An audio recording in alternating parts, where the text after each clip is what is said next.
الحمدللہ نحمدہ ونصلی علی رسولہ الکریم رب اشرح لی صدری ویسر لی امری واحلل عقدۃ من لسانی یفقہوا قولی۔ سورہ نساء کی تفسیر میں آپ دیکھتے آئے ہیں کہ اس صورت میں حقوق العباد یعنی بندوں کے حقوق کا زیادہ اہتمام کیا گیا ہے۔ تو شروع صورت سے یہاں تک عام انسانی حقوق کی اہمیت کا اجمالی تذکرہ فرمانے کے بعد یتیموں اور عورتوں کے حقوق کا اہتمام اور ان میں کوتاہی پر سزا کا ذکر ہے۔ تو اب ان آیات میں والدین اور دوسرے رشتہ داروں اور تعلق داروں اور پڑوسیوں اور عام انسانوں کے حقوق کا کچھ تفصیلی بیان آ رہا ہے، اور چونکہ ان حقوق کو وہی شخص ادا کر سکتا ہے جو اللہ تعالیٰ اور رسول صلی اللہ علیہ وسلم اور قیامت کے ساتھ عقیدہ درست رکھتا ہو۔ اعوذ باللہ من الشیطان الرجیم، بسم اللہ الرحمن الرحیم۔ وَاعْبُدُوا اللَّهَ وَلَا تُشْرِكُوا بِهِ شَيْئًا، اور عبادت کرو اللہ کی اور شریک نہ کرو اس کا کسی کو۔ وَبِالْوَالِدَيْنِ إِحْسَانًا، اور ماں باپ کے ساتھ نیکی کرو۔ وَبِذِي الْقُرْبَىٰ، اور قرابت والوں کے ساتھ۔ وَالْيَتَامَىٰ، اور یتیموں کے ساتھ۔ وَالْمَسَاكِينِ، اور فقیروں کے ساتھ۔ وَالْجَارِ ذِي الْقُرْبَىٰ، اور ہمسایہ جو قریب کا ہے۔ وَالْجَارِ الْجُنُبِ، اور ہمسایہ جو اجنبی ہے۔ وَالصَّاحِبِ بِالْجَنبِ، اور پاس بیٹھنے والے کے ساتھ۔ وَابْنِ السَّبِيلِ، اور مسافر کے ساتھ۔ وَمَا مَلَكَتْ أَيْمَانُكُمْ، اور اپنے ہاتھ کے مال یعنی غلام یا باندی کے ساتھ۔ إِنَّ اللَّهَ لَا يُحِبُّ مَنْ كَانَ مُخْتَالًا فَخُورًا، بے شک اللہ کو پسند نہیں آتا اترانے والا، بڑائی کرنے والا۔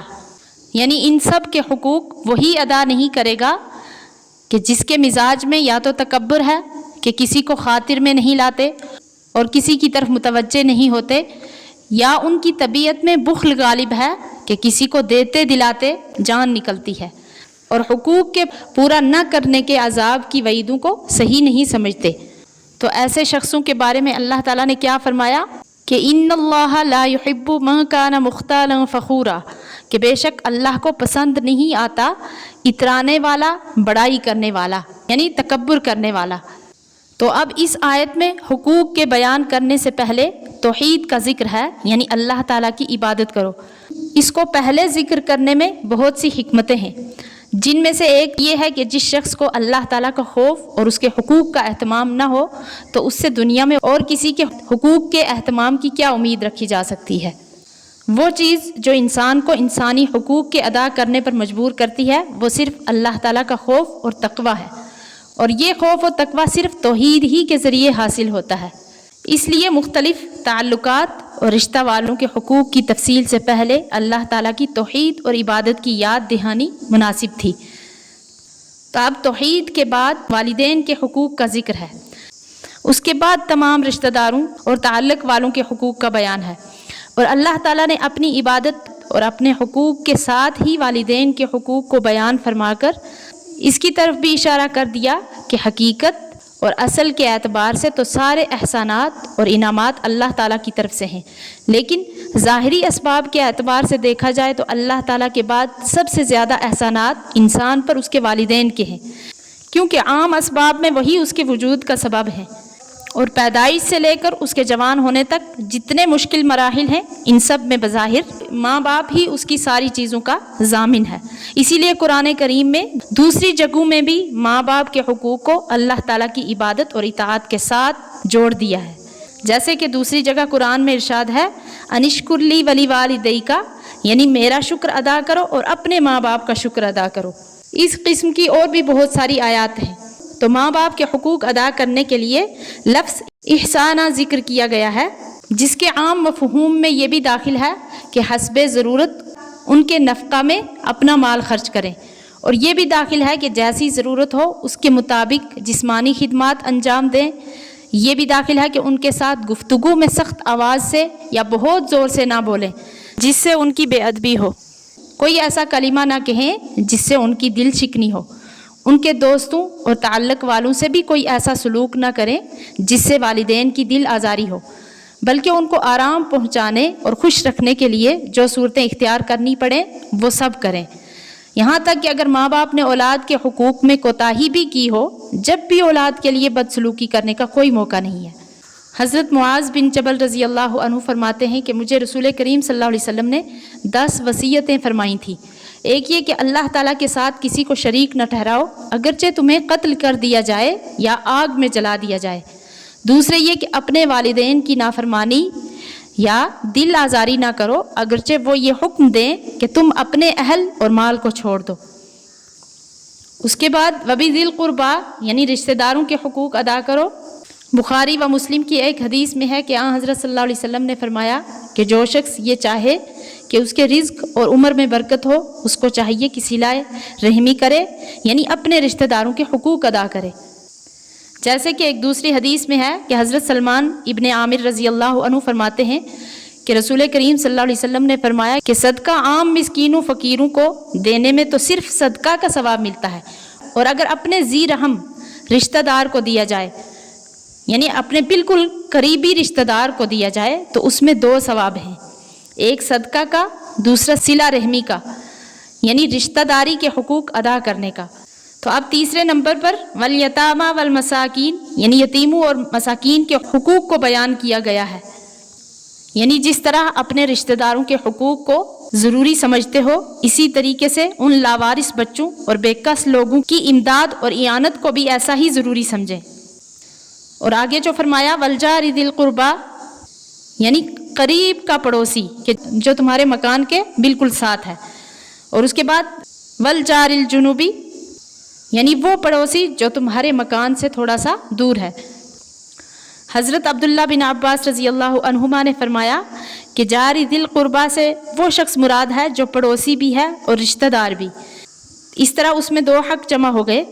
اور والجار الجنوبی سے مراد وہ ہے جو صرف پڑوسی ہے، رشتہ دار نہیں۔ رسول کریم صلی اللہ علیہ وسلم کا ارشاد ہے کہ جبرائیل امین ہمیشہ مجھے پڑوسی کی رعایت اور امداد کی اتنی تاکید کرتے رہتے تھے، یہاں تک کہ مجھے یہ گمان ہونے لگا کہ شاید پڑوسی کو بھی رشتہ داروں کی طرح وراثت میں شریک کر دیا جائے گا۔ پڑوسیوں کے حقوق کے بارے میں اور بھی احادیث ہیں۔ ایک روایت میں ہے کہ رسول کریم صلی اللہ علیہ وسلم نے فرمایا کہ کسی محلہ کے لوگوں میں اللہ تعالیٰ کے نزدیک سب سے افضل اور بہتر وہ شخص ہے جو اپنے پڑوسیوں کے حق میں بہتر ہو۔ ایک اور حدیث میں ارشاد ہے کہ ایک پڑوسی کو پیٹ بھر کے کھانا جائز نہیں جب کہ اس کا پڑوسی بھوکا ہے۔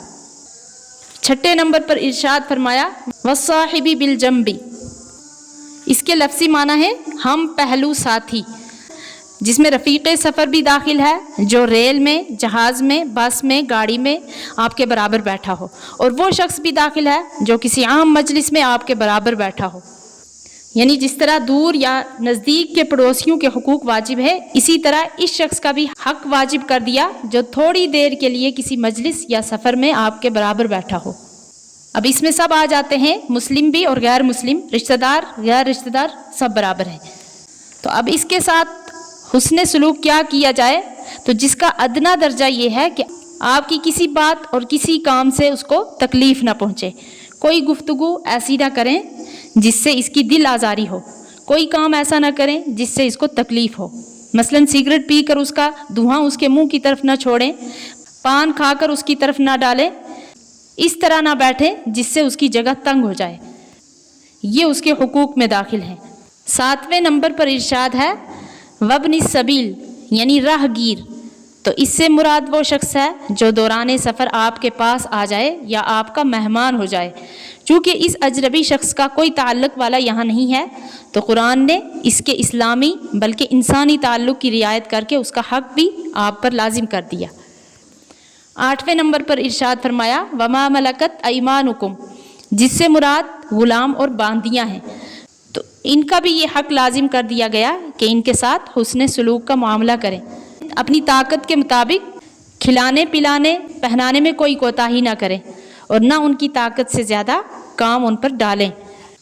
اگرچہ الفاظ سے تو یہاں غلام اور باندیاں ذکر کیے گئے ہیں، لیکن نبی کریم صلی اللہ علیہ وسلم کے ارشادات کی بنا پر یہ احکام نوکروں اور ملازموں پر بھی حاوی ہیں کہ ان کا بھی یہی حق ہے کہ مقررہ تنخواہ اور کھانا وغیرہ دینے میں بخل اور دیر نہ کریں، اور ان کی طاقت سے زیادہ ان پر کام نہ ڈالیں۔ آیت کے آخر میں ارشاد فرمایا ان اللہ لا یحب من کان مختالا فخورا، یعنی اللہ تعالیٰ ایسے شخص کو پسند نہیں کرتے جو تکبر کرنے والا اور دوسروں پر اپنی بڑائی جتانے والا ہو۔ کہ پچھلے 8 نمبروں میں جن لوگوں کے حقوق کی تاکید آئی ہے اس میں کوتاہی وہی لوگ کرتے ہیں جن کے دلوں میں تکبر اور فخر اور غرور ہے۔